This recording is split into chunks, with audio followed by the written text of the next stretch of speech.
Okay, daffodils, ये उसका introduction. हमें पता है वो राइटर कौन है, विलियम वर्ड्सवर्थ, है ना। किस एज को स्टार्ट करने वाले थे ये, कौन सी एज थी वो एज थी हमारी रोमांटिक एज। स्टार्टिंग होती है उस रोमांटिक एज की किस चीज से, लिरिकल बैलेट से, 1798 में। ये सारे फैक्ट कंठस्थ होने चाहिए, याद कर लो। अच्छी बात, नहीं हो रहा है और अच्छी। तो डैफोडिल्स का इंट्रोडक्शन दिया है कि डैफोडिल आखिर है क्या। चलो, ये एक प्रकार का फूल है जो आपको यहाँ सामने दिख रहा है। ये होता है पीले कलर का फूल जिसको डैफोडिल्स बोलते हैं। Daffodil is a timeless poem penned by the renowned poet William Wordsworth. क्या बोलते हैं, फिर बोलना। Penned by the renowned poet, है ना, William Wordsworth.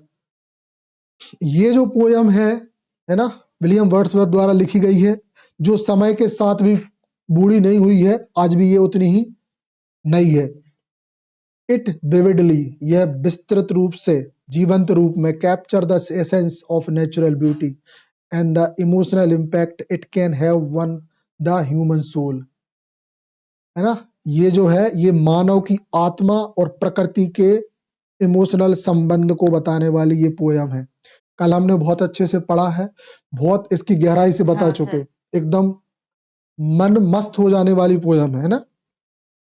With powerful imagery, imagery पता है एक प्रकार की लिटरेरी टर्म है, emotional depth, and the poem continue to resonate with reader around the world, है ना, वर्ल्ड, है ना।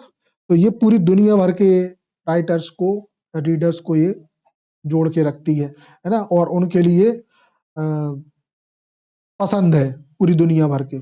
ठीक, तो ये था छोटा सा इंट्रोडक्शन डैफोडिल का। अब देखें background on the poem daffodil. अच्छा, इस पोयम का बैकग्राउंड क्या है, इसके बनने के रीजन क्या था, क्यों लिखी थी, कब लिखी थी, कैसे लिखी थी, ये सारे आंसर। सबसे पहला, इंस्पिरेशन फ्रॉम नेचर।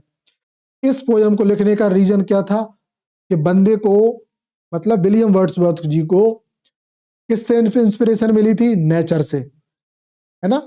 ओके, फिर the lake district. Lake district क्या है, जहां पे हमारे वर्ड्सवर्थ रहते थे, जहां रहते थे, तो वहीं इनने ये चीजें देखी, इनने फील की, और बस उसको अपनी पोएम्स में उतारा, दैट्स ऑल। Poetic influence. अब पोयम को लिखने का जो प्रभाव है, मतलब उसका जो इफेक्ट है वो क्या रहा, वो देखो। Wordsworth's love from romantic poetry and connection to the natural greatly influenced the creation on this masterpiece. ठीक, तो पता है ये रोमांटिक पोएट्री लिखने वाले थे, इनको पसंद भी ये थी। इनने मानव के रिश्ते और प्रकृति के संबंध को बताया है। मानव के रिश्ते में इनने लव को समझा है और प्रकृति से उसके संबंध की व्याख्या करी है। किसने, विलियम वर्ड्सवर्थ ने। नेक्स्ट, समरी क्या है इसकी, समरी तो कल हम देख चुके, फिर भी यहाँ पे छोटी सी दी है कि नेचुरल ब्यूटी को बताती है ये पोयम, और इमोशनल रेजोनेंस। नेचुरल ब्यूटी को कैसे बताती है, हमने देखा कि जो क्लाउड है वो अकेले घूम रहे हैं, है ना। क्लाउड, आई वंडर लिखा है उसके लिए, I wander lonely as a cloud, है ना, मैं अकेला भटक रहा हूं बादलों की तरह, खुद को बादल बताया। बहुत सारी इमेजरी यूज की है, हवा, ब्रीज सिंबलाइज की है ब्यूटी, है ना, spontaneously of Neti of nature, मतलब नेचर की धारा प्रवाहता, नेचर की स्पॉन्टेनियसली को उसने बताया है, मतलब वर्ड्सवर्थ जी ने। फिर इमोशनल रेजोनेंस, ये शुरू होता है आधी पोयम के बाद। हमने देखा है कि वो किस तरीके से सोफे पे बैठे थे, क्या सोच रहे थे, कब सोच रहे थे। अच्छा, विलियम वर्ड्सवर्थ, अब एक बात सुनो, इनने कब लिखी थी इस पोयम को, इस पोयम को इनने कब लिखा था, इस पोयम को इनने लिखा था 18, ये ध्यान रखना ये डेट, 1809 4 से 07 के बीच में, मतलब 1804 से 1807 के बीच में इनने ये पोयम लिखी थी। लेकिन ये गए कब थे घूमने, ये डैफोडिल ने देखे कब थे, वो देखे थे 1802 में। तब का थॉट अब जाके लिखा था इनने। 02 में घूमा था। हाँ, ये उस जगह पे थे, इनने देखा था ये डैफोडिल। आइडिया तब का था, लिखा तब था। तो इसका मतलब इनके दिमाग में ये बात चलती रहती थी। तो इमोशनल रेजोनेंस में यही बात की गई है कि इसमें ये बताया गया है कि ये चीजों के बारे में उससे किस तरीके से जुड़े हुए थे प्रकृति से, और कितना ज्यादा अटैच थे, कितना ज्यादा उनको प्रभाव पड़ा था, क्या क्या चीजें उन्होंने डैफोडिल से सीखी और फिर उनके बारे में लिखा। ठीक, तो उस पोयम में 2 चीजें बताई हैं। आधी पोयम में नेचर ब्यूटी है, आधी पोयम में उनके इमोशनल रेजोनेंस, उनके दिमाग की उथल पुथल, क्या सोच रहे थे, क्या क्या सोच रहे थे, क्या क्या थॉट आ रहे थे उसको सोच के। Okay, next, analyse of the theme in daffodil. हर पोयम में कुछ थीम्स होती हैं। एग्जामिनर डायरेक्ट पूछता है, describe the themes of the poem which is daffodils और anything. Now there are 2 themes. First is nature majesty, second emotional upliftment. Nature majesty means होता है, मैजेस्टी का मतलब होता है एक प्रकार का क्या बोलते हैं, चमत्कारिता। कैसी है, मतलब एक प्रकृति का जादू। तो the poem celebrate the power, beauty and awe inspiration and the quality of nature. समझ गई। फिर इमोशनल अपलिफ्टमेंट। इमोशनल अपलिफ्टमेंट मतलब it dwell into the uplift and soul starring impact on nature on the human heart and mind. dwell मतलब होता है उथल पुथल, uplift मतलब उठना, soul stirring impact जीवन की उथल पुथल से ऊपर उठकर आत्मा का ऊपर उठना, प्रकृति के साथ मिल जाना, और मानव हृदय और दिमाग का, इन दोनों चीजों के पुनरुत्थान को बोलते हैं इमोशनल अपलिफ्टमेंट। एग्जाम में आपको सेम वर्ड अगर थीम से रिलेटेड आता है, सेम वर्ड्स को यूज करके आ जाना है, छोटी छोटी सी लाइन रट लेना है, मार्क्स इन्हीं लाइनों पे मिलेगा आपको। समझ गई। यही लाइन लिख के आओगी, सीधा मार्क्स मिलेगा। ज्यादा नहीं लिख पाते, कम लिखो मगर काम चल जाएगा। Next, examination of the poem structure and form.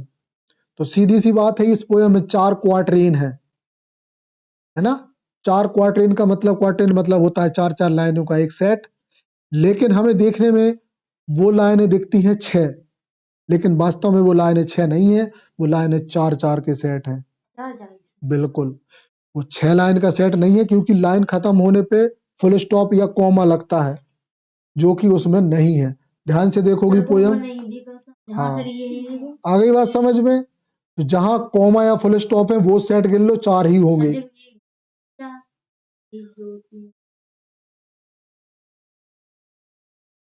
समझ गई। ये 4-4।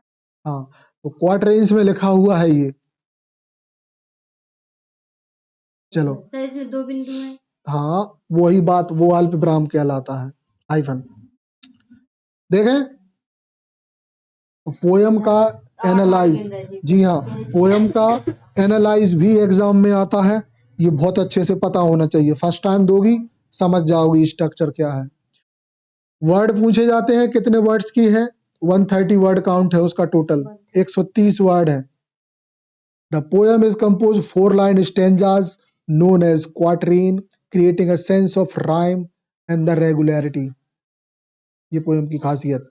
फिर the poem consists of 130 word structure in a way that mirror the grand flow of the natural world.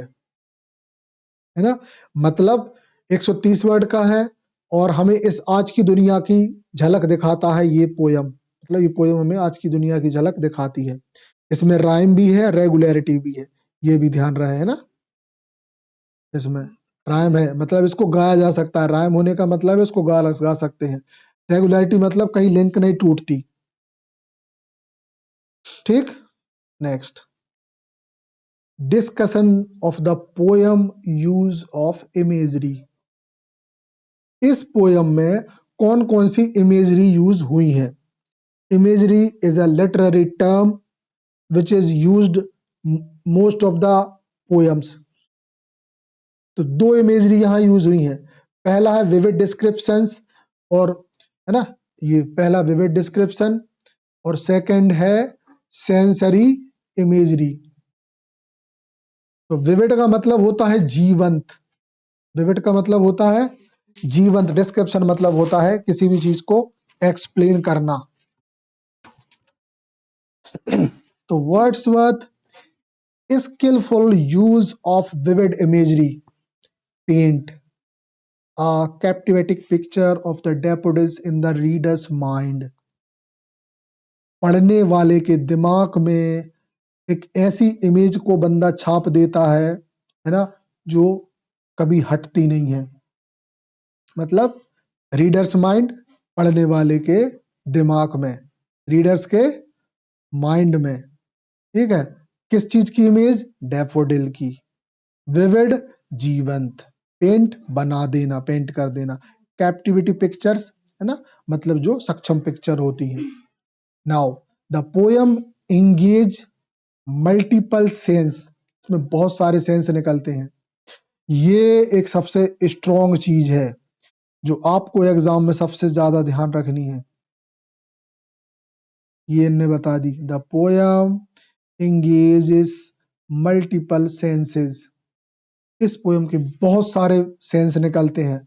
Allowing reader to feel, है ना, जो एक रीडर को feel होती है, वो देखता है, एक्सपीरियंस करता है ब्यूटी ऑफ नेचर, प्रकृति की सुंदरता को, इन अ प्रोफाउंड वे, है ना, एक शानदार रास्ते से। ठीक है, next, exploration of the poems emotional impact. अब हम एक्सप्लोर करेंगे पोयम का इमोशनल इम्पैक्ट, मतलब उस पोयम से क्या इमोशनल इम्पैक्ट हम पे पड़ता है, ये हमको देखना है। ओके, क्या होता है, तो दो दो इम्पैक्ट लिखे इनने। अच्छा, सिर्फ पोयम में इतने ही इम्पैक्ट नहीं है, ज्यादा है, लेकिन ये एग्जाम के पर्पस से सबसे छोटी स्लाइड है और सबसे स्ट्रॉन्ग स्लाइड है। तो मिनिमम आपको ये चीजें तो जरूर लिख के आनी है कि describe the how many impacts on occur in a poem, नहीं, by the poem of daffodil। तो दिस इज द आंसर। दो इम्पैक्ट, दो इमोशनल इम्पैक्ट हैं जो हमें यहां दिखेंगे। चलो, वो क्या है, तो पहला है द जॉय ऑफ नेचर, प्रकृति का आनंद, पहला इमोशनल इम्पैक्ट। हमें प्रकृति के रियल आनंद का एहसास होता है। Wordsworth advocate was create a sense of joy and wonder, capturing the emotional impact of nature splendor। मतलब हमें प्रकृति का जो तारतम्य होता है, उसकी जो खुशी है, उसका जो वंडरनेस है, उसका जो मजा है, वंडरनेस है ना, और जो इमोशनल इम्पैक्ट है वो हम मतलब, और नेचर का जो स्प्लेंडर्स है, नेचर की खासियत, नेचर का भव्यता, उसकी क्वालिटीज, ये हमें पता चलती है। हम रीडर को, हम पे ये इम्पैक्ट पड़ता है। फिर कनेक्शन टू नेचर, प्रकृति से जोड़ने का काम करती है ये पोयम, हमें पता चलता है कि हाँ क्या है। The poem foster deep connection between the reader and the natural world. ठीक, invoking profound emotional response. Invoking मतलब होता है आह्वान करना, है ना, प्रोफाउंड इमोशनल रिस्पॉन्स हमारे मतलब हमारे लिए प्रोफाउंड जो इमोशनल रिस्पॉन्स के लिए जगाने का काम करती है, आह्वान का। आगे बढ़े। ओके, अब उस जगह पे आ गए कि जहां पे कंपैरिजन्स आते हैं कि इस वर्क का दूसरे वर्क से क्या रिलेशन है, कि आखिर ये वर्क क्यों महान है, क्यों स्पेशल है बाकी अदर वर्क से, या क्या अलग है ये। तो comparison to other works by Wordsworth, Wordsworth के और भी बहुत सारे वर्क्स हैं, लेकिन उससे डैफोडिल कैसे अलग है। तो कैसे अलग होगा ये हमें पता चलेगा।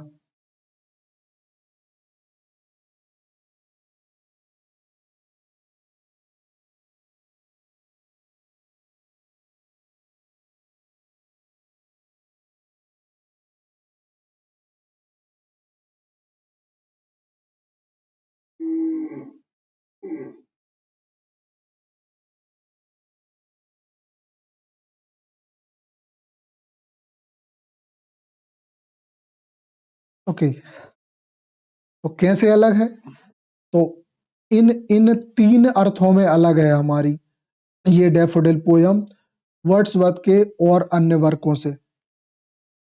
तो पहला है line composition, a few miles above Tintern अबे।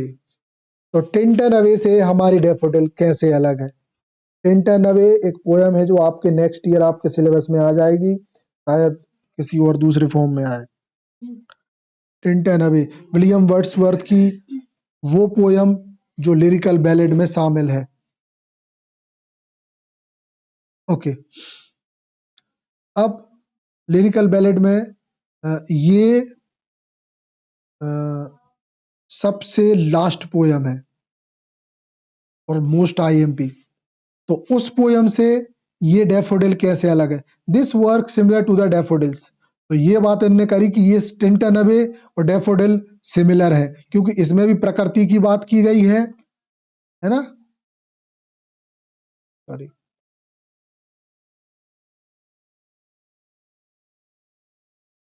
क्यों इसमें भी, ये क्या नाम है इसका, इसमें भी प्रकृति की बात है और डैफोडिल्स में भी प्रकृति की बात है।